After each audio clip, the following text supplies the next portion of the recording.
ज्ञानमूर्तिं द्वन्द्वातीतं गगनसदृशं तत्त्वमस्यादिलक्ष्यम् एकं नित्यं विमलमचलं सर्वधी साक्षीभूतं भावातीतं त्रिगुणरहितं सद्गुरुं तं नमामि। सर्वमंगलमांगल्ये शिवे सर्वार्थसाधिके शरण्ये त्र्यंबके गौरी नारायणी नमोस्तुते। वक्रतुंड महाकाय सूर्यकोटि समप्रभा निर्विघ्नं कुरु मे देव सर्वकार्येषु सर्वदा। गुरुर्ब्रह्मा गुरुर्विष्णु गुरुर्देव महेश्वरः गुरु साक्षात परब्रह्म तस्मै श्री गुरवे नमः। आज या ठिकाणी आपला परिवार सुशरभ फाउंडेशनतर्फे जो काही हळदी कुंकवाचा कार्यक्रम आणि कृतज्ञता व्यक्त करण्याचा कार्यक्रम होतो आहे, या निमित्ताने आपण सर्वजण सदस्य सभासद अध्यक्ष उपाध्यक्ष कार्यकारिणीतील मंडळी सगळे या ठिकाणी उपस्थित आहात आणि एका सुंदर अशा सकाळी आपण एका सुंदर विषयाचं चिंतन करतो आहोत। अत्यंत प्रसन्न अशा प्रकारची वेळ आहेत, अत्यंत प्रसन्न चेहरे आपले सर्वांचे आहेत, अत्यंत आनंदी वातावरणामध्ये आपण आहोत। मगाशी शर्मा साहेबांनी आपल्याला प्रश्न विचारला, जीवन सुंदर आहे का? तर खरोखर आपलं जीवन किती सुंदर आहे।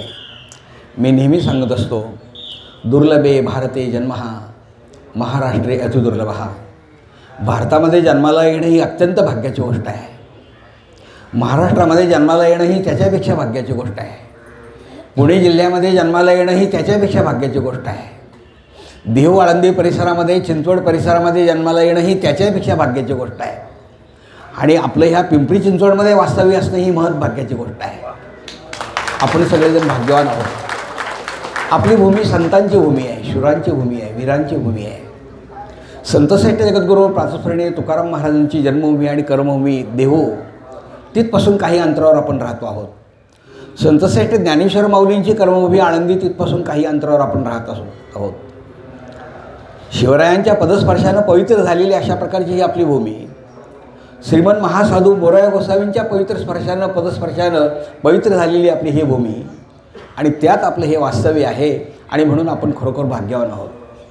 मगाशी मी आपल्याला सांगितलं, भारतामध्ये जन्म मिळणंच ही अत्यंत दुर्लभ अशा प्रकारची गोष्ट आहे आणि त्यात पुन्हा भारतामध्ये मानवी देह मिळणं ही अत्यंत दुर्लभ आहे। मानवी देह मिळणं अत्यंत दुर्लभ आहे आणि हा देह आपल्याला मिळाला आहे। किती काकतालीय न्यायामुळे मिळाला आहे, अगदी अचानक अशा प्रकारचा मिळाला आहे। अनमोल देह आहे, अमोल संधी, सुंदर जीवन, अमोल संधी हे आपल्याला मिळाली आहे। सुंदर अशा प्रकारचं जीवन मिळालं आहे आणि हा जो देह आपल्याला मिळाला आहे, हा देह काकतालीय न्यायाप्रमाणे मिळाला आहे। एखादा आंधळाग्रस्त असतो, रस्त्याने चालला आहे, विठ्ठल विठ्ठल विठ्ठल टाळ्या वाजवत चालला आहे, अचानक एक कावळा येतो आणि त्याच्या टाळीमध्ये सापडतो। त्याला असं वाटतं, मी आंधळासुद्धा कावळ्याला पकडलं। राजाकडे जर आपण गेलो, राजा आपल्याला उत्तम बिदागी देईल आणि म्हणून तो राजाकडे जातो आणि म्हणतो, महाराज मी दोन्ही डोळ्याने आंधळा आहे पण कावळ्याला मात्र पकडलं आहे। राजा म्हणतो, राजाला लक्षात येतं हा असं का म्हणतो ते। राजा म्हणतो, बाबा रे, तू फार चांगलं काम केलं आहेस, पण आता हा कावळा सोडून दे आणि दुसरा पकडून आणून दाखव बरं, परत पकडता येणार आहे का?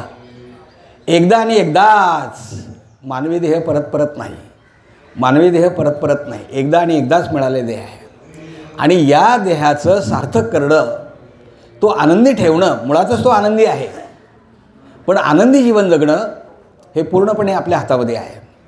बरं, भगवंतांनी किती काळजी आपली घेतली, बरं किती काळजी घेतली आहे।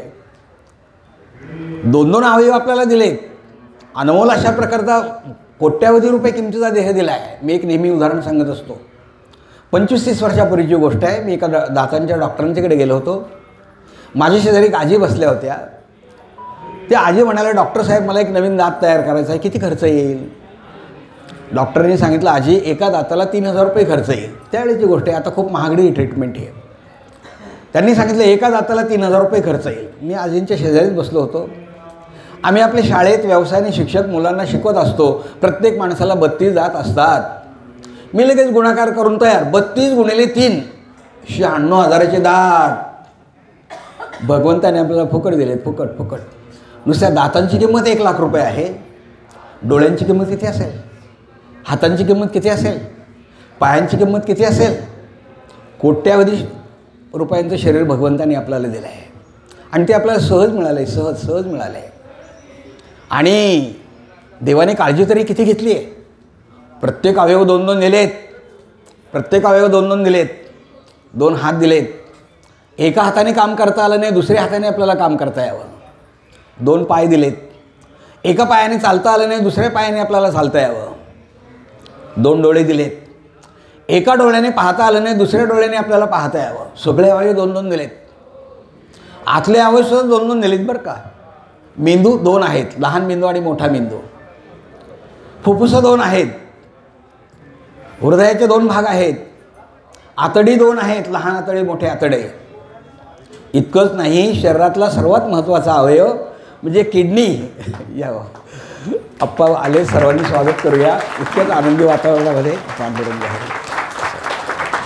काही छान योग आहे. अत्यंत सुंदर अशा प्रकारच्या रम्य सकाळी आपणचं आणि आपलं सर्वांचं दर्शन झालं. ही सुद्धा आपल्या दृष्टीने एक भाग्याची गोष्ट आहे बरं का. कारण अशा व्यक्तींचं दर्शन होणं असो. या ठिकाणी पुनश्च एकदा सगळे अवयव 2-2 दिलेत. आतले अवयव 2 आहेत. सर्वात महत्त्वाचा अवयव म्हणजे किडनी, त्यासुद्धा 2 दिलेत भगवंताने आपल्याला. एक किडनी डॅमेज झाली, दुसऱ्या किडनीने आपलं काम चालावं. सगळे अवयव 2-2. आतले अवयव 2-2, बाहेरचे अवयव 2-2, आतले अवयव 2-2, बाहेरचे अवयव 2-2. पण देवाने एक गोष्ट फार चांगली केली बरं का. तोंड मात्र एकच दिलं आहे. जर 2 तोंडं दिली असती ना, तर एका तोंडाने सतत बोलत राहिला असतं आणि दुसऱ्या तोंडाने सतत खात राहिला असता. म्हणून तर माऊलींनी सांगितलं आहे ना, देवाचे द्वारी उभा क्षणभरी तेणे मुक्ती 4 साधी येल्या.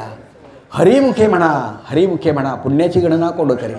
असोनी संसारी जेवे वेगू करे. वेदशास्त्र उभारी बाह्या सदा. ज्ञानदेव म्हणे व्यासाची या खोणा. द्वारकेचा राणा पांडव घरे. हसलं पाहिजे खूप. आता मी एक उदाहरण सांगितलं, आपण खूप हसलात. मंडळी, आपलं जीवन हे हसण्यासाठीच आहे. खूप हसलं पाहिजे. भगवंतानी आपल्याला एक अनमोल व्यक्त होता येतं. आपल्याला इतर प्राण्यांना व्यक्त होता येत नाही, आपल्याला व्यक्त होता येतं. आपले विचार आपल्याला सांगता येतात. काही माणसं आहेत ना, हसतच नाहीत बरं का. औरंगाबादमध्ये विनोद झाला ना, पुण्यातली माणसं 2 दिवसांनी हसतात. कारण 2 दिवस नवरा बायको विचार करतात, हसू का नको, हसू का नको, हसू. बायको म्हणाली ना 2 दिवसांनी हसायला काही हरकत नाही, मग दोघे म्हणून हसायला सुरुवात करतात. एका मुलाला 95% मार्क मिळाली. पेढे वाटण्याचा कार्यक्रम चालला आहे. सगळे आनंदाने पेढे खात आहेत. पण वडिलांचा चेहरा आपला कडक इस्त्री केल्यासारखा. मी मनामध्ये विचार करायला लागलो आणि त्या गृहस्थाला विचारलं, म्हणलं का हो, तुमच्या मुलाला 95% मार्क मिळाली, सगळे लोक आनंदाने पेढे खात आहेत, तुमच्या चेहऱ्यावर मला आनंद का दिसत नाही. तेव्हा त्यांनी सांगितलं, त्याचं काय, गेल्या वर्षी जो मुलगा पहिला आला ना, त्याला 96% मार्क होते आणि याला 25% मार्क आहेत. तर काय म्हणा म्हटलं या माणसाला. पण बायको मात्र खूप हसरी बरं का. सुखात हसणार, दुःखात हसणार. जरा जवळचे संबंध होते म्हणून मी त्या बाईंना विचारलंच. म्हटलं, बाई, तुमचे मिस्टर कधीच मला हसताना दिसत नाही, तुम्ही बाई काय हसतो, तुमच्या दोघांचं जमतं कसं काय करता. म्हणलं, ॲडजस्ट करावं लागतं. म्हटलं, काय ॲडजस्ट करता. आणि खरं सांगू का, तुमच्या माझ्या जीवनाचा पेपर भगवंतानी इतका छान सोडवला आहे. गाळलेल्या जागा भरा, देवाला 10 पैकी 10 मार्क द्यावे लागतील. एका वाक्यात उत्तरे द्या, देवाला 10 पैकी 10 मार्क द्यावे लागतील. पण देवाचा एकच प्रश्न फार कच्चा आहे, तो म्हणजे जोड्या लावा. पटलं सगळ्याला. 3च जोड्या बरोबर असतात, 7 जोड्या चुकीच्या असतात. जरी 7वी जोडी आपली असली ना, तरी काळजी करायचं काही कारण नाही बरं का. कारण नाथांनी काय छान सांगितलं आहे. संत एकनाथ म्हणतात, आवडीने भावे हरिनाम घेसे, तुझी चिंता त्याशी सर्व आहे. नको खेद करू कोणत्या गोष्टीचा, पती लक्ष्मीचा जाणत असे. जैशी स्थिती आहे तैशा परीर आहे, कौतुक तो पाय संचिताचे. सकल जीवांचा करीतो सांभाळ, तुझं मोकलीला ऐसे नाही. आणि ते म्हणता, एका जनार्दनी भोग प्रारब्धाचा, हरिकृपे त्याचा नाश झाला. मग चिंता कशाला करायची. म्हणले ॲडजस्ट करावं लागतं. म्हणले कुठल्याही म्हणलं कार्यक्रमाची ॲडजस्टमेंट काय करता बाबा तुम्ही. तेव्हा त्यांनी सांगितलं, कुठेतरी हळदी कुंकाच्या कार्यक्रमाला जायचं आहे, सकाळीच वास्तुशांतीला जायचं आहे, बारशाला जायचं आहे, लग्नाला जायचं का मग मी जाते. आणि मैतीला जायचं असलं, 10व्याला जायचं असलं, 12व्याला जायचं का त्यांना पाठवते. काय ॲडजस्टमेंट आहे. म्हणजे जीवनात खूप हसलं पाहिजे बरं. हसण्यासाठी जीवन आहे. भगवंताने आपल्याला देह दिला आहे, तो आनंद मिळवण्यासाठी दिला आहे. आज माझ्या व्याख्यानाचा विषयच तो आहे. जीवन सुंदर आहे. आपलं जीवन किती सुंदर आहे आणि ते जगणंसुद्धा आपल्याला किती सुंदर करता आलं पाहिजे.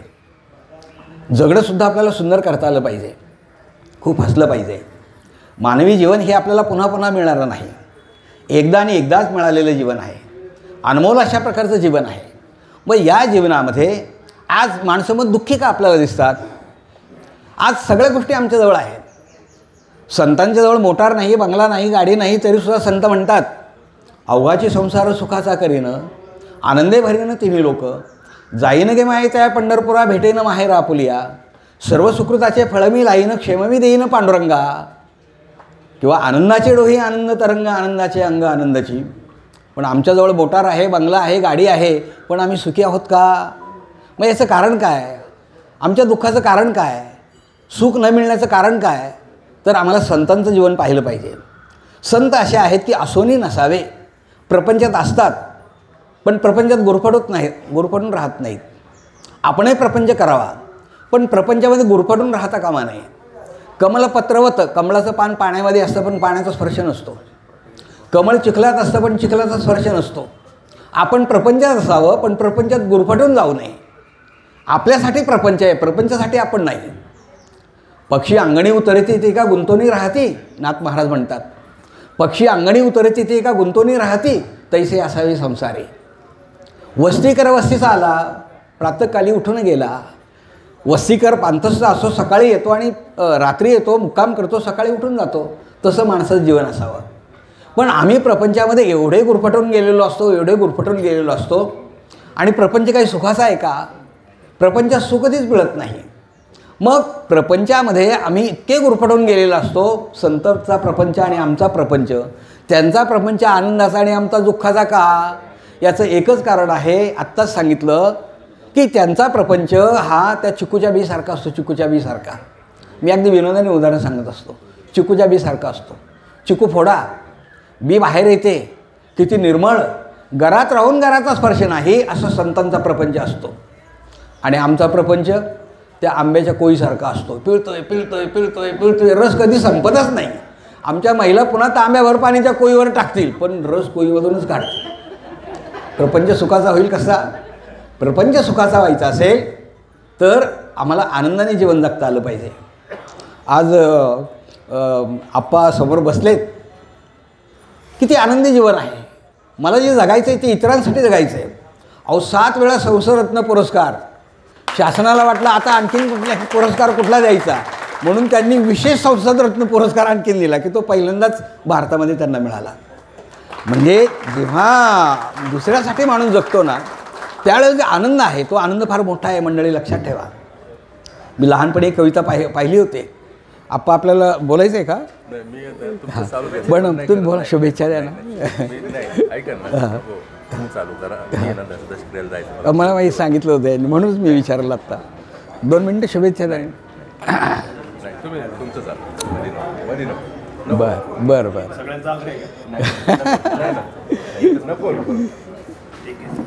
एक मिनिट शुभेच्छा म्हणा सगळ्यांना. फक्त आमचा कार्यक्रम यूट्यूबवर जाणार आहे.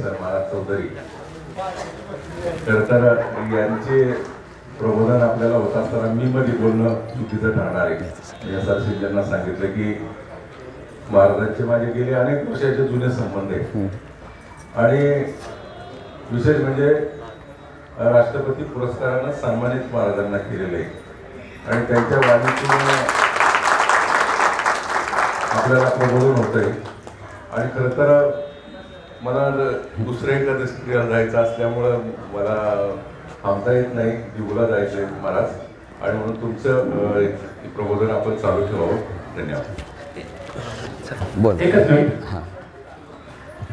आपल्या परिवाराचे आप्पा आताच म्हणाले मी परिवाराचा सदस्य आहे त्याच्यामुळे काही नको, पण आपल्या प्रेमाचं प्रतीक म्हणून बागरून म्हणून आप्पांनी 7 वेळा संसद रत्न होणं आणि आपल्या परिवाराचा एक भाग असणं ही आपल्यासाठी अभिमानाची गोष्ट आहे. आणि म्हणून त्या प्रीतीने या आपण सत्कार करतोय आपल्या परिवाराचे सदस्य म्हणून, आमच्या सगळ्यात मोठे बंधू म्हणून. धन्यवाद.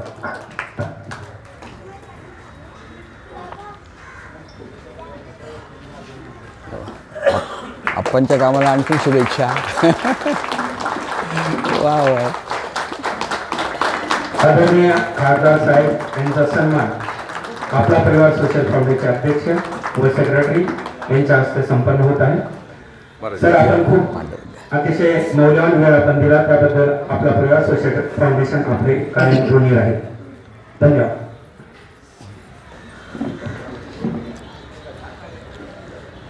पुनश्च एकदा हॅलो, पुनश्च एकदा आपण आपल्या व्याख्यानाकडे वळूया। जीवन सुंदर आहे, जगणं सुंदर आहे। आत्ताच आपण या ठिकाणी उदाहरण पाहिलं। भगवंताने आपल्याला देह दिलेला आहे। देह मिळणं आणि देह कळणं या दोन गोष्टींच्यामध्ये फार मोठा फरक आहे। प्रत्येकाला असं वाटत असतं माझ्या जीवनामध्ये मला सुख मिळालं पाहिजे। सुख मिळवण्यासाठी माणसं दुःख कमी करण्याचा प्रयत्न करतात, अनेक मार्गाचा अवलंब करतात। पर्यायाने त्याला सुख मिळत नाही, तो अधिक दुःखी होतो। नेमकी सुखाची भूमिका काय आहे?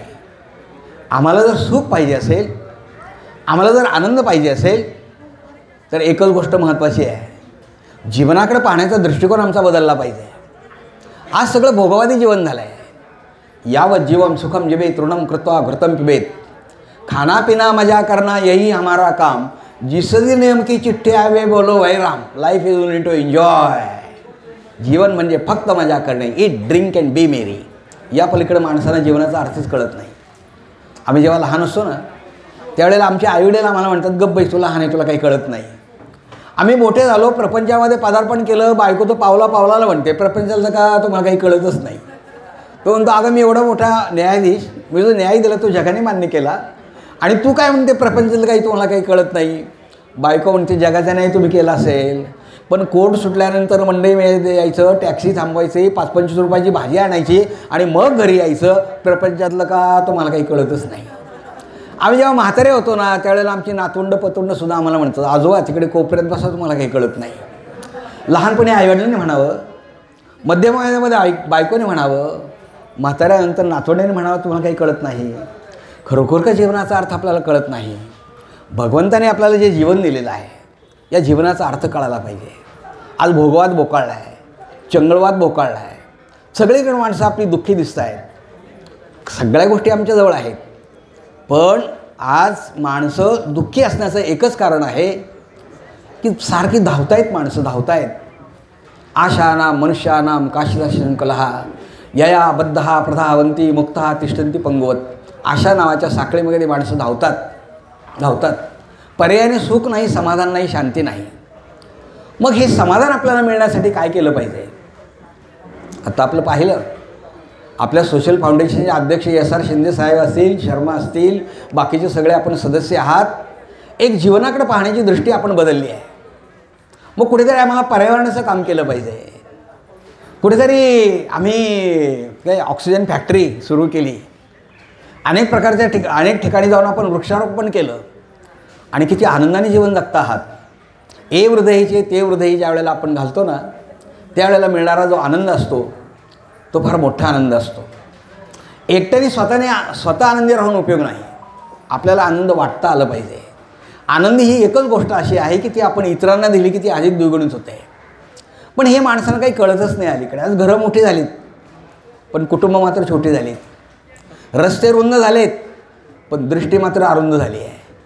मग आज साध्य काय शेवटी आम्ही करतो आहोत? पैसा म्हणजे आमच्या जीवनातलं सुख नाही। मूल जेव्हा जन्माला येतं ना, त्यावेळेला त्याला आंघोळ घालतात बरं का, आणि त्याच्या भोवती कापड गुंडाळतात। आमच्या जुन्नर मंचर भागामध्ये त्याला आपण बाळाचं असं म्हणतात, माहीत असेल आपलं, बाळाचं म्हणतात। खिसा नसतो त्याला, खिसा नसतो। मूल जसं जसं मोठं होतं, आईवडील त्याला कपडे घ्यायला सुरुवात करतात। अहो, एकेका पॅन्टला आणि एकेका शर्टला किती किती खिसे असतात म्हणून सांगू, पण त्याला वाटतं ते खिसे रिकामे कसे काय ठेवायचे, तो आपला खिसे भरत राहतो। बरं, चांगल्या मार्गाने खिसे भरले तर काही हरकत नाही, पण नको त्या मार्गाने खिसे भरल्यानंतर मुक्काम पोस्ट तिहार। आता बरीच मंडळी तिहारमध्ये आहेत, आणि ज्या वेळेला माणूस जातो ना, त्यावेळेला त्याला तिरडीवर झोपवतात, आंघोळ घालतात, तिरडीवर झोपवतात, त्याच्या भोवती कापड गुंडाळतात। पांढरं कापड असतं, पांढरं कापड। खिसा नसतो त्याला, खिसा नसतो। येताना खिसा नाही, जाताना खिसा नाही। मधल्या अवस्थेमध्ये कशाला माणसं खिसे शिवतात? जे काही आहे प्राप्त परिस्थितीमध्ये माणसाला समाधान मिळालं पाहिजे, तोच खरा आनंद आहे. 1895 सालची गोष्ट आहे. आईन्स्टाईन जपानमध्ये एकदा चहा पिण्याच्या निमित्ताने एका हॉटेलमध्ये गेला आणि त्या ठिकाणी चहा वगैरे घेतल्यानंतर जशी आपल्याकडे पद्धत आहे, वेटरला आपण काहीतरी देतो. वेटरला देण्या इतपत त्यांच्याकडे पैसे नव्हते, पण त्यांनी एक कागद घेतले आणि त्या कागदावर 4-5 ओळी लिहिल्या आणि त्या वेटरला सांगितलं, बघ मला तुझ्या देण्यासाठी काही माझ्याकडे टीप वगैरे काही नाही, पण हा कागद फार महत्त्वाचा आहे. आणि तो कागद त्याला दिला. त्या कागदावर लिहिलं होतं. 100 वर्षानंतर जेव्हा त्या कागदाचा निलाव करण्यात आला तेव्हा त्या कागदाची किंमत 10 लाख रुपये झाली आणि त्याच्यावर एक आनंदाचा संदेश लिहिलेला होता. तो असा होता की प्राप्त परिस्थितीमध्ये माणसं धडपड करतात. यश मिळेल किंवा अपयश मिळेल हे सांगता येत नाही, परंतु प्राप्त परिस्थितीमध्ये माणसाला आनंदी राहता आलं पाहिजे. हा एक महत्त्वाचा संदेश त्यांनी त्यावेळेला दिला. तुकाराम महाराजांनी तरी काय सांगितलं आहे किंवा नाथांनी तरी काय सांगितले, जैशी स्थिती आहे तैशा परी राहे, कौतुक तो पाये संचिताचे किंवा ठेवले अनंते तैसीचे राहावे, चित्ती असो द्यावे समाधान. याचा अर्थ असं नाही बरं का माणसाने प्रगतीच करायची नाही, पण जे मला मिळालेलं आहे ना ते भगवंताने मला पाठवलेलं आहे आणि म्हणून मला त्याच्यात आनंद मिळाला पाहिजे. सुखाकडे पाहण्याच्या 4 भूमिका आहेत. पहिली भूमिका अशी आहे, एखादी गोष्ट माझ्याजवळ आहे म्हणून मी सुखी आहे. दुसरी गोष्ट अशी आहे, ती गोष्ट माझ्यासाठी भगवंताने पाठवली म्हणून मी सुखी आहे. तिसरी गोष्ट अशी आहे की त्या गोष्टीचा उपभोग मला घेता येतो म्हणून मी सुखी आहे. आणि चौथी गोष्ट अशी आहे की माझ्याजवळ काहीच नाही तरी मी सुखी आहे. एकेका गोष्टीचा जर विचार आपण केला ना की एखादी गोष्ट माझ्याजवळ आहे म्हणून मी सुखी आहे, मोटार आहे म्हणून सुखी आहे, पण रस्त्यात बंद पडली की दुःखी आहे. मोबाईल आहे ना म्हणून सुखी आहे, पण कॉर्पोरेशनचं बी याचं बॅटरी डिस्चार्ज झाली की दुःखी आहे. बंगला आहे म्हणून मी सुखी आहे, पण कॉर्पोरेशनचा टॅक्स आला की दुःखी आहे. गोष्टी आपल्याला सुख देऊ शकत नाहीत. सुखाकडे पाहण्याची भूमिका ही पहिली आहे. दुसरी भूमिका की ती गोष्ट भगवंतानी माझ्यासाठी पाठवली म्हणून मी सुखी आहे. आपण घर बांधतो, वास्तुशांती करतो, गावाकडची मंडळी येतात, त्यांना आपण सांगतो हे आमचं बेडरूम, हे आमचं किचन रूम, हे आमचं बाथरूम, हे आमचं डायनिंग रूम वगैरे सगळं काही आपण सांगत असतो, रंगून अगदी. मग वाळू आणताना आम्हाला किती कष्ट पडले, विटा आणताना किती कष्ट पडले आणि कर्ज उपलब्ध करताना काय काय करावं लागलं हे सगळं आपण रंगून सांगत असतो. आणि पाहुणे गावाकडचे म्हणतात, वा काही छान आहे, फार चांगलं तुम्ही केलं बरं का. तेव्हा ते म्हणतात मी नाही केलं, हे भगवंतानी मला दिलं. एखादी गोष्ट मला भगवंतानी पाठवली म्हणून मी सुखी आहे. तिसरी भूमिका, त्या सुखाचा उपभोग मला घेता येतो म्हणून मी सुखी आहे. सोपी गोष्ट नाही बरं, ते सोपी गोष्ट नाही. उपभोग घेता आला पाहिजे. आम्ही जेव्हा आपण लहान होतो ना त्यावेळेला आपल्याकडं खूप वाटायचं की आपल्याला चांगलं चांगलं खायला मिळावं, चांगल्या ठिकाणी जायला मिळावं, पण नव्हतं मिळत, आपल्याला नव्हतं मिळत. आणि आज सगळ्यासोबत आहेत. पंढरपूरला जावंसं वाटतं, आळंदीला जावंसं वाटतं. मुलाची 4 व्हीलर असते नातवाची, नातवंडं म्हणतात आजोबा गाडीत बसा आपण पंढरपूरला जाऊया. आपण म्हणतो बसलो असतो, पण काय गुडघे फार त्रास देतात, बसताच येत नाही. वैभव आहे पण उपभोग नाही, वैभव आहे पण उपभोग नाही. त्यावेळेची अवस्था अशी होती, दात होते पण चणे नव्हते, आणि आता चणे आहेत पण दातच नाहीत, नाही का. वैभव आहे पण उपभोग नाही. कोणाच्या घरी गेल्यानंतर चहा करू का विचारतात.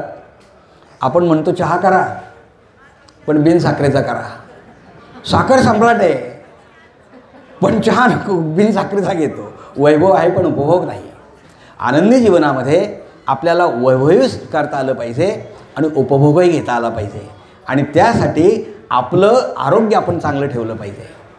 संतांनी आपल्याला खूप उपदेश केला आहे आणि म्हणून मी नेहमीच सांगत असतो. कालही साहित्य संमेलन झालं, त्यांनी हाच विचार सांगितला बरं का. आज मी रेडिओवर ऐकली बातमी की जीवन जर आनंदी जगायचं असेल ना तर संतांच्या विचाराशिवाय तरुणोपाय नाही. संत स्वतःही आनंदी जीवन जगले आणि इतरांनाही आनंदाचा उपदेश केला. ज्ञानेश्वर माऊलींची ज्ञानेश्वरी पहा, अमृतानुभव पहा, चांगदेव पासष्टी पहा, हरिपाठाचे अभंग पहा, तुकोबारायांची गाथा पहा, समर्थ रामदासांचं दासबोध पहा, एकनाथांचं भागवत पहा. सगळ्या संतांनी आपल्याला इतका चांगला उपदेश केला, सुखी जीवनाचा मंत्र त्यांनी आपल्याला सांगितला. आणि म्हणून महाराज म्हणतात, काय वानू आता संतांचे उपकार मज निरंतर जागविते, काय द्यावे त्याचे व्हावे उतराई ठेविता हा पायी जीव थोडा, सहज बोलणे हितोपदेश करुणी सायास शिकविती. किती प्रयत्नाने शिकवतात आपल्याला संत, किती प्रयत्नाने शिकवतात. एक गोष्ट समजली नाही दुसरी, दुसरी समजली नाही तिसरी, तिसरी गोष्ट समजली नाही चौथी, सोपं सोपं सोपं सोपं करून सांगतात. आम्ही शिक्षक मंडळी पण मुलांना असं सांगतो बरं का. पहिलं समजलं नाही तर दुसरं उदाहरण सांगायचं, दुसरं समजलं नाही तिसरं उदाहरण सांगायचं. आणि मी तर स्वतःला खूप भाग्यवान समजतो बरं का की मी शिक्षक आहे. कालच एका याच्यामध्ये अंकुशराव लांडगे सभागृहामध्ये गेलो होतो. केम्ब्रिज शाळेच्या मुलांचं गॅदरिंग होतं, स्नेहसंमेलन होतं. तिथे मी हाच विचार सांगितला की शिक्षक असल्याचा मला खूप अभिमान आहे, शिक्षक असल्याचा खूप अभिमान आहे. कारण असे काही विद्यार्थी घडले. 14 ऑगस्टला गेल्या वर्षी एका विद्यार्थ्याचा मला फोन आला आणि तो म्हणाला, सर मला उद्या दिल्लीला जायचं आहे आणि त्या ठिकाणी मला राष्ट्रपती पदक मिळणार आहे. प्रदीप परशुराम कन्नल्लू की जो ठाणे जिल्ह्याचा असिस्टंट पोलीस कमिशनर आहे. मला एवढा मोठा आनंद झाला, मी त्याला एक पत्र लिहिलं. शिक्षकाच्या जीवनामध्ये दुसरा आनंदाचा क्षण कोणता असू शकतो. कल्पना जोशी बारवकर नावाची मुलगी SP म्हणून काम करते. एका मुलीचं तुम्ही नाव वाचलं असेल, स्वाती महाडिक, जी TV वर सारखं 2-3 वर्षापूर्वी दिसायचं. संतोष महाडिक तिचे पती शहीद झाले. ते पतीच्या निधनानंतर तिने स्वतः आपल्या जबाबदारी पुढचे घेतली. 11 महिन्याचं ट्रेनिंग तिने पूर्ण केलं.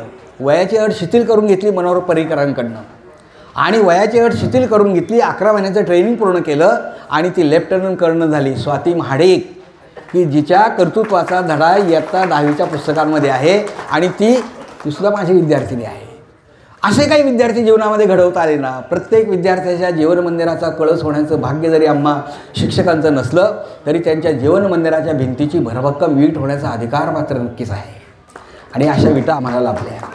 माणसाला जीवनात मिळतं किती हे महत्त्वाचं नाही. एक गोष्ट लक्षात ठेवा, सोन्याचा दागिना घालून माणसाचा संसार सुखाचा होईलच असं नाही, पण सुखाचा दागिना घालून माणसाला संसार सोन्यासारखा करता येतो. आपल्याला संसार सोन्यासारखा करता आला पाहिजे. त्यासाठी आम्हाला सुख पाहिजे. संतांनी आपल्याला हेच सांगितलं आहे, करुणी सायास शिकविती. पुन्हा पुन्हा सांगतात, पुन्हा पुन्हा सांगतात, किती प्रयत्न करून सांगतात. एक गुरुकुल होतं, गुरुकुल, आणि तिथे गुरुजी होते. 100-1 शिष्य असतील. गुरुजी विद्यार्थ्यांना शिकवायचे. एक दिवस गुरुजींनी एक शब्द विद्यार्थ्यांना सांगितला, म्हणायला सांगितला. सर्वांनी ब्राह्मण शब्द म्हणा. सगळे मुलं म्हणायचे ब्राह्मण, सगळे मुलं म्हणायचे ब्राह्मण, पण एक मुलगा म्हणायचा बामण. गुरुजींनी त्याला खूप समजून सांगितलं तरी तो म्हणायचा बामण.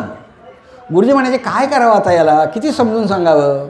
मग त्याला जवळ घेतलं, त्याच्या पाठीवरून हात फिरवला आणि त्याला सांगितलं, हे बघ तू घोडा बघितलास का. तो म्हणाला बघितला घोडा. घोड्याला खायला घालतात, त्याच्या तोंडावर एक पिशवी असते, त्या पिशवीला काय म्हणतात. तो म्हणाला त्याला तोबरा म्हणतात. माहीत असेल ना तुम्हाला सगळ्यांना, त्याला तोबरा म्हणतात.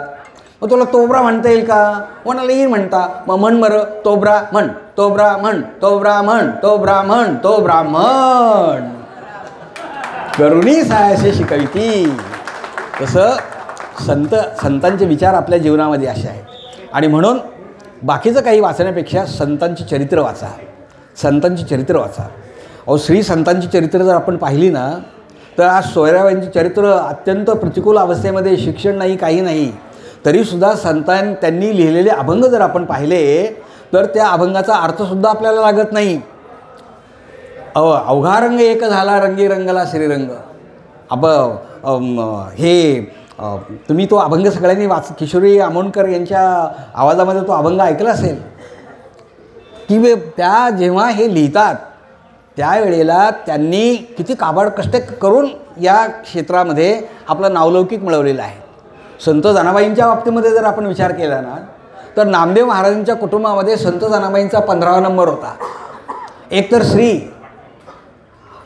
धनगर समाजामध्ये जन्माला आलेली, दासी म्हणून जन्माला आलेली, आईवडीलपासून बाजूला राहिलेली, अशा प्रकारची जनाबाई जेव्हा 15वा ग्रस्त म्हणून या ठिकाणी काम करते आणि आपल्या कामाचा त्राग न करता सगळं काम पांडुरंगाला अर्पण करते आणि मग जेव्हा ती अभंग लिहिते. जनाबाईंचे अभंग सगळ्यांनी आपण वाचले असते आणि किती क्रांतिकारक विचार आहेत. डोईचा पदर खांद्यावरी आला, भरल्या बाजारी जाईन मी, हाती घेईल टाळं आणि खांद्यावरी विणा. ती म्हणते की झाले मी वेसवा. पंढरीच्या दारामध्ये म्हणजे स्त्रियांमध्ये क्रांती करण्याचं काम श्री संतांनी फार मोठ्या प्रमाणामध्ये केलं आहे. अशा प्रकारचं जीवन आपल्याला आनंदाने जगता येतं. आनंदाचे क्षण कितीतरी असतात. मी मगाशी आपल्याला सांगितलं सुखाकडे पाहण्याच्या 4 भूमिका. चौथ्या भूमिकेमध्ये आपण येत होतो की माझ्याजवळ काहीच नाही तरी मी सुखी आहे. संतांजवळ काही नसतं तरीसुद्धा संत सुखी असतात. तसं आपल्याला आपण जे कर्म करतो, मी तर नेहमी म्हणत असतो, तुम्ही जे कर्म करता ना त्या कर्मामध्ये आपल्याला आनंद मानता आला पाहिजे. आनंदाचे क्षण कितीतरी ठिकाणी आपल्याला दिसतात. मी जे काम करतो ते काम मला भगवंताने दिलं आहे, त्याच्यामध्ये मला आनंद मानता आला पाहिजे. संत सावतामुळे फार वेळा पंढरपूरला गेले नाहीत, पण कांदामुळा भाजी अवघी विठाबाई माझी, शांती शेवंती फुलली प्रेमी जाई दुई आली, सावता म्हणे केला मला विठ्ठल पायी गोविला गळा, कांदामुळा भाजी हीच माझी विठाबाई आहे, मला दुसरीकडे जाण्याची गरज नाही. संत सेनानावी लोकांचे केस कापायचे, केस कापता कापता भगवंतानी मला हे काम दिलं आहे म्हणून मला ते प्रामाणिकपणे केलं पाहिजे. ते म्हणायचे आम्ही वारीक म्हणजे न्हावी, आम्ही वारीक करू हजामत बारीक, विवेक दर्पणायना जाऊ, अहंकाराचे शेंडे पिळू, काम क्रोध नखे काढू, शांती उदक माथा चोळू. काही सुंदर विचार या मंडळीने मांडला. ते म्हणतात करू हजामत बारीक म्हणजे बारीक केस कापणं इतकं सोपं अर्थ नाही. माझ्या वाट्याला जे आलेलं काम आहे मी इतकं मन लावून करेल at the bottom of the heart. हृदयाच्या तळापासून ज्या वेळेला काम केलं जाईल ना त्यावेळेला मिळणारा आनंद हा कर्मा आनंद असतो. आपण जे काम करतो त्या कामामध्ये फार मोठा आनंद असतो. 1947 साली भारताला स्वातंत्र्य मिळालं. पहिले पंतप्रधान पंडित जवाहरलाल नेहरू होते. त्यांच्या मंत्रिमंडळामध्ये C.D. देशमुख, चिंतामणराव देशमुख भारताचे पहिले अर्थमंत्री होते. आणि जेव्हा ते रोहा नावाचं छोटंसं गाव रायगड जिल्ह्यातलं, या गावाने 2 नररत्न आपल्याला दिली. पहिलं नररत्न म्हणजे स्वाध्याय विचाराचे प्रणेते परमपूज्य पांडुरंग शास्त्री आठवले, आणि दुसरे हे C.D. देशमुख. गावातल्या लोकांनी फार नागरिक सत्कार आयोजित केला. सत्काराचा कार्यक्रम संपला. ते पांढरी शुभ्र लाल दिव्याची गाडी आहे, त्या गाडीत बसले. ड्रायव्हरला सांगितलं ड्रायव्हर मी सांगतो त्या दिशेने गाडी घेऊन चल. वेडी वाकडी वळणं घेत गाडी एका ठिकाणी थांबली. पलीकडच्या बाजूला पडवी होती, पडवीमध्ये खुर्ची होती, खुर्ची डुकडुक करत होते. त्या खुर्चीवर म्हातारे ग्रस्त बसले होते, ते डुकडुक करत होते. दोन्ही डोळ्यांनी दिसत नव्हतं. C.D. देशमुख ग्रस्तांच्या जवळ गेले आणि विचारलं की त्यांनी सांगितलं, पायाला स्पर्श केला. त्या ग्रस्ताला दिसत नव्हतं. त्यांनी विचारलं कोण बाळ तू, कशासाठी आलास? त्यावेळेला त्यानं सांगितलं मी C.D. देशमुख, मी चिंतामणराव देशमुख, मी भारताचा पहिला अर्थमंत्री झालो आहे. गुरुजी मी तुमचा चिंतू, तुम्हाला नमस्कार करायला आलो. आणि ज्या वेळेला गुरुजींनी हे शब्द ऐकले त्यावेळेला गुरुजींच्या डोळ्यातून 4 थेंब खाली पडले. मला वाटतं प्रत्येक थेंबाची किंमत ही लाखो रुपयापेक्षा जास्त असेल, लाखो रुपयापेक्षा जास्त असेल. आपण जे कर्म करतो ना ते कर्म करत असताना आपण, आमच्या महिला भगिनी असतील घरामध्ये, भले त्या सर्व्हिसच्या निमित्ताने बाहेर जरी गेल्या नाही, ते घरातली जी कामं असतात ती कामं करताना सुद्धा त्याला एवढा मोठा आनंद असतो की अतिथी देवो भव, पाहुणा म्हणजे भगवंत आहे. आपल्याकडे एखादा पाहुणा आला आपण त्याला भगवंत समजतो, पण आता ते बंद होत चाललं आहे बरं का. कारण आमच्या गृहिणींना कुठे एवढा वेळ आहे, कारण घरात सगळी यांत्रिक उपकरणं असतात ना. सकाळी उठल्यावर पाणी तापवायला गिझर असतं, वाटण वाटायला मिक्सर असतं, कपडे धुण्यासाठी वॉशिंग मशीन असतं. मला वाटतं असं एखादं मशीन निघावं, पाहुणा आला मशीनमध्ये टाकला, बटन दाबलं का पान खाऊनच बाहेर निघाला पाहिजे. निघेल काही दिवसांनी काय. विनोदांनी सांगितलं बरं का, महिला खूप करतात. परवाच मी एक कॅप्शन वाचली की डॉक्टर मनोज छाबरिया नावाची एक मुलगी, तिला मिस वर्ल्ड नावाचं हे पुरस्कार मिळणार होता. तिला एक प्रश्न विचारला की कोणत्या क्षेत्रातल्या व्यक्तीला अधिक पगार मिळावा असं तुम्हाला वाटतं?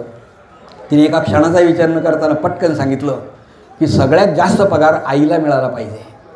तुम्ही आदिशक्ती आहात बरं, आदिशक्ती आहात. कालचंच मी जिवंत उदाहरण सांगतो.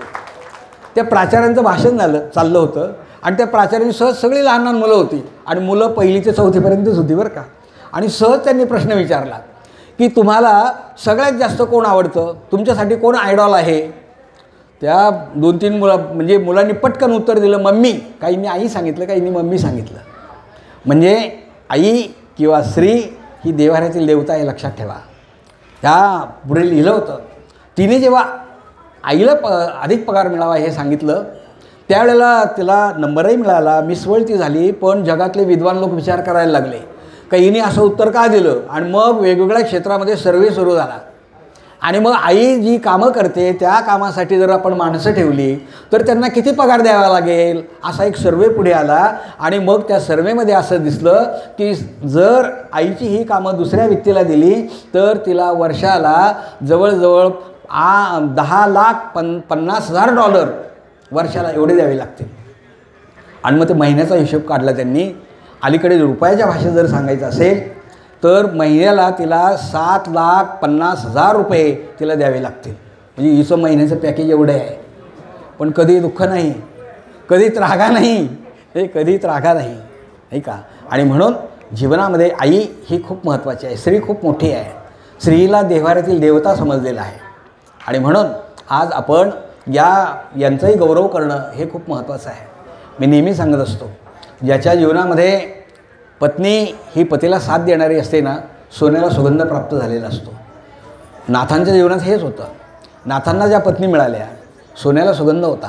तुकाराम महाराजांच्या पत्नी थोड्या तापट होत्या, पण तरीसुद्धा पांडुरंगाने अगोदर जिजाबाईंना दर्शन दिलं आणि मग तुकाराम महाराजांना दिलं, नाही का. म्हणजे अशा प्रकारची भूमिका, आनंदाचे क्षण आपल्याला अनेक ठिकाणी असे टिकता येतील. असो, भगवंतांनी आपल्याला जो देह दिला, या देहाचा उपयोग आपण कर्म करण्यासाठी केला पाहिजे, चांगली कर्म करण्यासाठी केला पाहिजे. आणि ही ज्या वेळेला आपण कर्म करतो ना, त्यावेळेला त्यातून मिळणारा आनंद हा फार मोठा असतो आणि त्याला आपण कर्मानंद असं म्हणतो. बघ, शेवटी आपल्याबरोबर येणार काय आहे? जेव्हा जीवन आपण जगतो ना, येणार काय आहे शेवटी बरोबर? आपण केलेली कर्म शेवटी बरोबर येतात. मी एक मार्मिक गोष्ट सांगत असतो. एक राजा होता. राजाला 4 बायका होत्या. चौघींवर सारखंच प्रेम होतं. पहिली बायको रोज राजाला भेटायची. उठताना, बसताना, चालताना, बोलताना कायम राजाच्या जवळ असायची. दुसरी बायको 8 दिवसांनी राजाला भेटायची. तिसरी बायको 15 दिवसांनी राजाला भेटायची. चौथी बायको महिन्याने राजाला भेटायची. पण राजाचं चौघींवर पण सारखंच प्रेम होतं. यमदूत न्यायला आले. राजा आता म्हातारा झाला. यमदूत न्यायला आले आणि त्याने विचारलं की आपल्याला यमदूत न्यायला आलेत, मग आपण एकट्याने कसं जायचं? आपण बायकोला पण घेऊन जाऊया की जी आपल्याबरोबर कायम असायची. तुकाराम महाराजांना नाही का असंच वाटलं होतं आणि विचारलं. वैकुंठावरनं विमान आलं आणि महाराज म्हणतात, अगं आवले येतेच का बरोबर? तेव्हा जिजाबाईंची उंची काकणभर तुकाराम महाराजांच्यापेक्षा जास्तच होती बरं का. पण त्यावेळेला नाही महाराजांची उंची समजली. ती म्हणाली, जा तुम्ही एकटेच जा, मला महस व्यायला झाली. आणि त्यावेळेला नारायण महाराज हे पण 7 महिन्याच्या आवलीच्या पोटामध्ये होते, त्यामुळे ती जाऊ शकत नव्हती. तसं राजाने विचारलं, का येतेस का बरोबर? कायम तू बरोबर असतेस. तेव्हा ती म्हणाली, तुमच्यावर यायचं काय कारण आहे? तुम्हाला यमदूत न्यायला आलेत, मी काही तुमच्यावर येणार नाही, तुम्ही आपली एकटेच जा. दुसऱ्याला विचारलं, जी 4 दिवसांनी भेटायची, अगं तू तरी येतेस का बरोबर? आले असते हो, पण नाही येऊ शकत, जा तुम्ही आपले एकटेच बरोबर. तिसऱ्याला विचारलं, अगं तू तरी येतेस का बरोबर? जे 15 दिवसांनी भेटायची. ती तर मोठी चमत्कारिक. ती म्हणाली, तुम्हाला यमदूत न्यायला आलेत, तुमच्यावर यायचं माझं काय कारण? आज मी तुमची उद्या दुसऱ्याची पण होईल. चमत्कारिक उत्तर दिलं. तिसऱ्यांचा या तिघींचा संवाद चौथीने ऐकला आणि ती धावत धावत पुढे आली आणि ती म्हणाली, महाराज मी तुमच्यावर यायला तयार आहे. दृष्टांत संपला. पहिली राणी म्हणजे आपलं शरीर आणि आपला आत्मा, की शरीराबरोबर कायम आपला आत्मा असतो. उठताना, बसताना, जेवताना, झोपताना कायम आपल्याबरोबर असतो. शरीर इथेच राहतं, आत्मा निघून जातो. दुसरी राणी म्हणाली, इच्छा आहे पण नाही येऊ शकत. आपले नातेवाईक नाही का, काय आतमध्ये कोण उडी टाकत नाही, जातात तिथपर्यंत. जग असंच आहे. आणि तसं कुणी आताही उडी घेणार नाही. सुंदर वर्णन केले ना भारतांबेंनी. जन पळभर म्हणतील हाय हाय, मी जाता राहील कार्य काय. रामकृष्णही आले गेले, त्याविनो जग का ओसजी पडले. कुणी कुणाविनं सुतक धरिले, मी जाता राहील कार्य काय. जन पळभर म्हणतील हाय हाय. जग हे असं आहे. राम आणि कृष्ण आले आणि गेले, पण त्यांच्याशिवाय जग काय ओस पडले का? चंद्र उगवेल मावळेल, सूर्य उगवेल मावळेल, गर्वाने नद्या वाहतील, पण कुणी कुणासाठी थांबत नाही. कवीने शेवटची ओळ काय छान लिहिली. अशा जगासव काय कुडावे, मोही कुणाच्या का गुंतावे. हरिदुता का विन्मुख व्हावे, का झिरवू नये शांतीचं काय. जन पळभर म्हणतील हाय हाय. त्याच वृत्तीची ही बाई होती की आज मी तुमची उद्या दुसऱ्याची होऊ शकते. म्हणजे आपण जायचा अवकाश, आपली एफडी, घर दार. मुलगा म्हणतो याच्यात माझा एवढा हिस्सा आहे, मुलगी म्हणते मला एवढं दिलं पाहिजे. आपण जायचा अवकाश, लगेच भांडणं सुरू होतात नाही का. आणि तिसरी चौथी राणी आहे ती धावत आली, म्हणते मी तुमच्यावर यायला तयार आहे. ते म्हणजे आपण केलेली कर्म तेवढीच फक्त आपल्यावर येतात. चांगली कर्म करा ती तुमच्यावर येते, वाईट कर्म करा ती पण तुमच्यावर येते. चांगल्या कर्माचं फळ चांगलं मिळतं, वाईट कर्माचं फळ वाईट मिळतं. मग माणसाने चांगलीच कर्म का करू नयेत? जीवन खूप छान आहे, जीवन खूप सुंदर आहे आणि ते आपल्याला चांगलं जगता आलं पाहिजे. चांगलं जगतं कितीतरी असे अनेक आनंदाचे क्षण आपल्याला दिसतात बरं का. या दिवाळीतला माझा एक प्रसंग सांगतो. मला वाटतं लक्ष्मीपूजनाचा दिवस होता, पण काही मिठाई आणण्याच्या निमित्ताने मी एका मिठाईच्या दुकानात गेलो होतो. माझ्यासमोर एक मुलगा उभा होता. मी मिठाई घेऊन बाहेर पडलो, पण तो मुलगा माझ्याजवळ आला आणि तो म्हणाला, पिशव्या विकत होता तो म्हणाला, पिशवी घ्या ना तुम्हाला. तर मी म्हणालो, अरे नको आहे मला पिशवी, आणि मी नेहमी कापडाची पिशवी वापरतो, प्लॅस्टिकची पिशवी कधी वापरत नाही. कारण आपलाच आदर्श SR शिंदे वगैरे तुमचाच आदर्श मी घेऊन आपणसुद्धा किती लोकांना साड्या गोळा केल्या. 500 साड्या गोळा करायचं टार्गेट होतं, ते 1100 साड्या आल्या, आणि एवढ्या साड्यांच्या आपण पिशव्या शिवल्या, आणि त्या पिशव्या तुम्ही 10,000 कुटुंबांपर्यंत दिल्या. हे जीवन आहे, याला जीवन असं म्हणतात. पर्यावरणामध्ये मी देशासाठी काय करतो यापेक्षा, देश माझ्यासाठी काय करतो यापेक्षा मी देशासाठी काय करतो, मी समाजासाठी काय करतो, हे महत्त्वाचं आहे. तो मुलगा म्हणाला, एक पिशवी तरी घ्या. म्हणलं नको. तो म्हणाला, अहो आज सकाळपासून बोहणी पण नाही माझी झाली. मला खूप दया आली, संध्याकाळची वेळ होती. आणि मी त्याला म्हणलो, अरे मग तुला भूक लागलीस का, मग तुला वडापाव आवडेल का. तो म्हणाला, हो चालेल. भूकच लागली होती त्याला. मग आमच्याजवळचे ते वासू वडेवाला आहे प्राधिकरणामध्ये, मग तिकडे त्याला घेऊन गेलो. मग त्याला एक वडापाव सांगितला. म्हणलं आणखीन हवा आहे का तुला. हो म्हणाला, आणखीन द्या. आणखीन एक वडापाव सांगितला. त्याला इतका आनंद झाला ना, 2 वडापाव देताना माझे किती समजा 40 रुपये गेले असतील, पण त्या 40 रुपयामध्ये मला 4,000 रुपयाचा आनंद त्याच्या चेहऱ्यावर पाहायला मिळाला. असे आनंदाचे क्षण आपल्याला कितीतरी लोकांच्या उपयोगी पडणं ना, लोकांच्यासाठी काम करणं हे आपल्या दृष्टीने महत्त्वाचं आहे. व्यासांना विचारलं होतं, पाप म्हणजे काय आणि पुण्य म्हणजे काय. व्यासांनी सांगितलं, 18 पुराणेषु व्यासस्य वचनद्वयम् परोपकारः पुण्याय पापाय परपीडनम. दुसऱ्याला त्रास देणं म्हणजे पाप आहे, आणि दुसऱ्याचा उपयोगी पडणं म्हणजे पुण्य आहे. तुकाराम महाराज म्हणतात, पुण्य पर उपकार पाप ते परपीडा. जीवनातले आनंदाचे क्षण आपल्याला असे अनुभवता येतात. खूप जीवन चांगलं आहे, आणि म्हणून आपण त्यासाठी प्रयत्न करणं गरजेचं आहे. आज मगाशी सांगितलं की दुःखाचं कारण आम्हाला दूर करता आलं पाहिजे. दुःख हे आहेतच. सुख पाहता जवा पाडे दुःख पर्वता एवढे, महाराजसुद्धा असं म्हणतात. पण आता तसंही म्हणून चालणार नाही बरं का.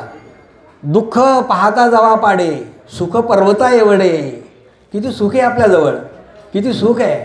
आम्ही शाळेमध्ये पूर्वी शिकवायचं, अन्न वस्त्र निवारा 3 माणसांच्या मूलभूत गरजा आहेत, अन्न वस्त्र निवारा. पण मी जेव्हा अलीकडे विचार करतो त्यावेळेला दुसरी पण गरज महत्त्वाची आहे, ते म्हणजे प्रेम.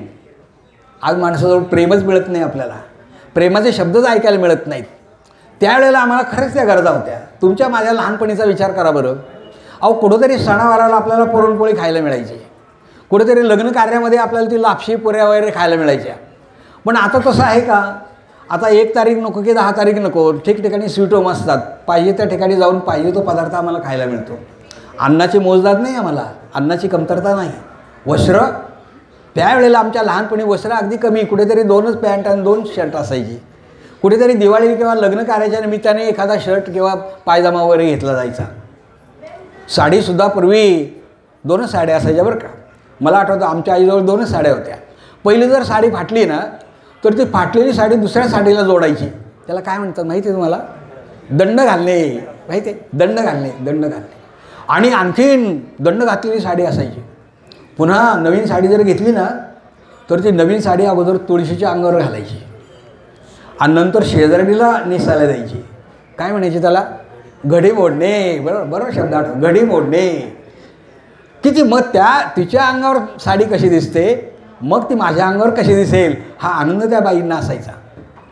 आता 10,000चा शालू घालून जातात, आणि जर शेजारच्या बाईने विचारलं नाही ना हळदी कुंकाच्या वेळेला साडी केवढ्याची, तर चेहरा पाहण्यासारखा असतो. तर हा आनंद आपल्याला घेता आला पाहिजे. नंतर आज साड्यांची कमतरता नाही आम्हाला. आज आमच्या महिला भगिनींचं कपाट उघडा, 200 साड्या दिसतील, 200 निमित्त लागतं नुसतं. आज काय अमक्याचा वाढदिवस, उद्या काही तमक्याचा वाढदिवस, उद्या मुलीचा वाढदिवस, आज काही लग्नाचा वाढदिवस, की आम्हाला साडी पाहिजेच. असं भगवंताने आपल्याला वैभव दिले, त्याचा उपभोगही आपण घेतला पाहिजे.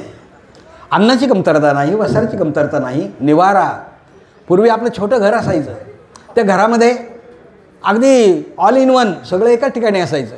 पण आता तसं आहे का. अहो आपले बंगले असे आहेत की फरशीवर उभे आहोत की पाण्यावर उभे आहोत अशी शंका येते आपल्याला. इतकी छान घरं बांधलीत आपले. बाथरूम वेगळं, डायनिंग रूम वेगळं, किचन रूम वेगळं, देवघर वेगळं, बरं का. इतकं छान आहे आपल्याकडे सगळं. आणि मग हे जर आहे कमतरता अन्नाची नाही, वस्त्राची नाही, निवाऱ्याची नाही, कमतरता आज आहे आम्हाला प्रेमाची कमतरता आहे. प्रेमाने बोलणं, प्रेमसुख द्यावे, प्रेमसुख घ्यावे. आणि अलीकडं माणसं प्रेम करतात ना, ते सुद्धा कधी कधी बेगडी प्रेम असतं बरं का, बेगडी प्रेम असतं. मनापासून प्रेम पाहिजे.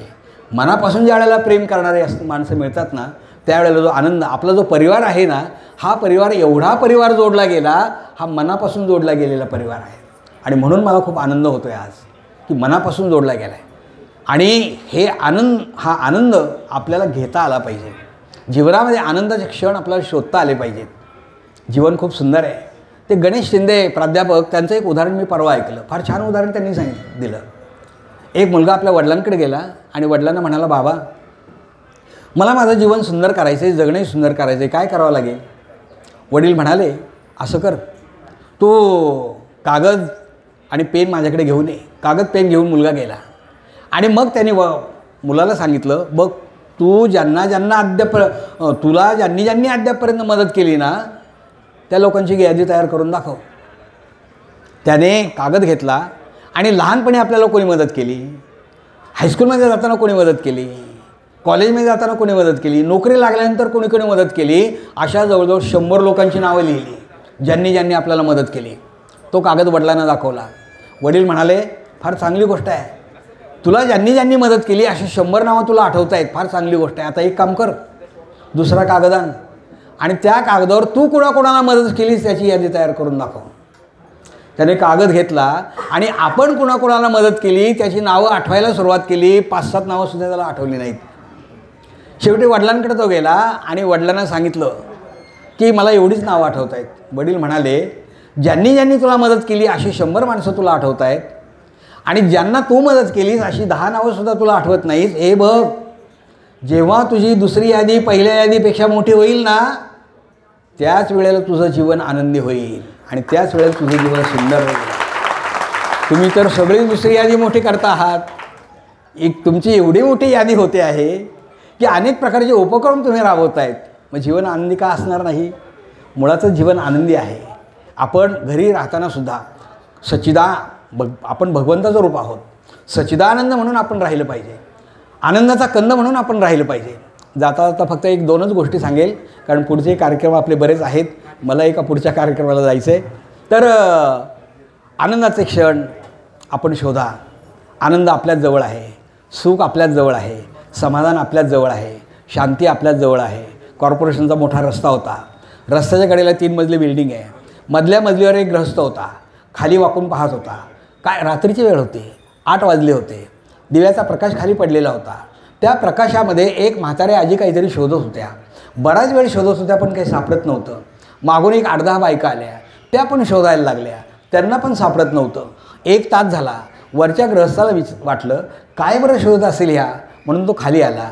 तिथल्या एका बाईला विचारलं, बाई तुम्ही काय शोधत आहात? त्या बाईने सांगितलं, तेवढं काही विचारू नका, ती शोधते म्हणून मी शोधते. दुसऱ्याला विचारलं, तिने तेच उत्तर दिलं. सगळ्यांची उत्तरं सारखीच होती. शेवटी त्या आजीला विचारलं, आजी तुम्ही काय शोधता आहात? तेव्हा त्या आजीने सांगितलं, हे बघा, ही जी बिल्डिंग आहे ना, या बिल्डिंगच्या मागच्या बाजूला एक झोपडपट्टी आहे. त्या झोपडपट्टीमध्ये मी राहते आणि 1 तासापूर्वी मी माझ्या झोपडीमध्ये सुई दोरा हातात घेऊन कापड शिवत होते आणि नेमकी माझ्या हातातली सुई खाली पडायला आणि लाईट जायला एकच वेळ झाली. सगळा अंधार झाला. मग अंधारात माझी सुई सापडणार कशी? मला वाटलं इकडे उजेड आहे म्हणून उजेडात तरी सापडेल. 1 तास झाला मी माझी सुई शोधते पण ती काही सापडत नाही. त्या गृहस्थाने सांगितलं, आजी तुमची सुई हरवली तिकडे आणि शोधतात इकडे. किती वेळ शोधली तरी सापडणार आहे का? तुझे आहे तुझं पाशी परी तू जागा चुकलासी. सुख समाधान शांती सगळं हे आपल्याजवळ आहे, आपल्याजवळ आहे. मग ते शोधण्याचा आपण प्रयत्न केला पाहिजे आणि ते ज्या वेळेला आपण शोधू ना, त्यावेळेला आपला आनंद आपल्याला मिळू शकेल. 3A लक्षात ठेवा आनंदी जीवनासाठी. 3A लक्षात ठेवा. ॲप्रिशिएट करा, ॲक्सेप्ट करा आणि ॲडजस्ट करा. तडजोड करता आली पाहिजे, स्वीकारता आली पाहिजे आणि मान्य करता आलं पाहिजे. या 3 गोष्टी जर माणसाने जीवनात स्वीकारल्या ना, तर तो माणूस खरोखर जीवनामध्ये आनंदी राहू शकतो. तडजोड करता आली पाहिजे, तडजोड करता आली पाहिजे. एखादा माणूस जेव्हा नोकरीला असतो ना, सकाळी उठल्यावर गरम पाण्याची आंघोळ त्याला मिळत असते गरम पाण्याची आंघोळ झाली की लगेच बाहेर आला, टीपॉयवर चहा तयार असतो, घडी घातलेला सकाळ पेपर त्याला वाचायला मिळतो, नाश्ता पुढे तयार असतो, 10 वाजता जेवणाचा डबा तयार असतो, 5 वाजता जेव्हा घरी येतो त्यावेळेला पुन्हा जेवण तयार असतं, हे नाश्ता तयार असतो, चहा तयार असतो, 8 वाजता न चुकता जेवण तयार असतं. आणि या सगळ्या गोष्टीचं कारण काय असतं? न चुकता 1 तारखेला पगाराचं पाकीट बायकोच्या हातात जात असतं. पण जेव्हा आता तो ग्रस्त रिटायर होतो ना आणि तो म्हणाला मला पहिल्यांदा आंघोळ करायची, तर बायको म्हणते काय त्या नातवंडांना शाळेत जायचं आहे, त्याची घाई आहे आणि तुमची काय मध्येच घाई नाही, तर तुम्ही रिटायरच झालात ना, दिवसातून 4 वेळा ऐकायला लागते. आणि सकाळ पेपरसुद्धा फिरून सगळीकडनं संध्याकाळी चुरगळलेला पेपर आपल्या हातात आपल्याला वाचायला मिळतो. चुरगळलेला पेपरसुद्धा संध्याकाळी आपल्याला आनंदाने वाचता आला पाहिजे. त्याला जीवन असं म्हणतात, त्याला जीवन असं म्हणतात. म्हणून प्रत्येक ठिकाणी तडजोड करता आली पाहिजे, तडजोड करता आली. एक गोष्ट लक्षात ठेवा, मुलगा ही सुनेची ठेव आहे, त्याच्याकडे ठेव म्हणूनच पहा, अधिकार म्हणून पाहू नका. मुलगी ही जावयाची ठेव आहे, तिच्याकडे ठेव म्हणूनच पहा, अधिकार म्हणून पाहू नका. आणि शरीर हे स्मशानाची ठेव आहे, त्याकडे ठेव म्हणूनच पहा, अधिकार म्हणून पाहू नका. मुलगा ज्या वेळेला आपण जर अधिकार सुनेची ठेव आहे त्याकडे त्याच दृष्टीने पहा. ॲडजस्ट करता आलं पाहिजे, तडजोड करता आली पाहिजे. कीर्तनकार बाबांचं कीर्तन चाललं आहे, कीर्तन रंगात आलं आहे आणि म्हणतायत की आता या आणि आत्म्याचं महत्त्व सांगतायत. या गावात जन्माला आलेली प्रत्येक व्यक्ती एक ना एक दिवस जाणारच आहे. या गावात जन्माला आलेली प्रत्येक व्यक्ती एक ना एक दिवस जाणारच आहे. इतकं रंगून सांगतायत, इतकं रंगून सांगतायत की शेवटी नाही आता 5 मिनटात संपवलं चालेल ना, कारण पुढचे कार्यक्रम आहेत. हां चालेल ना. तर एकच भाग सांगतो, कारण मला हाच मुद्दा सांगायचा आहे.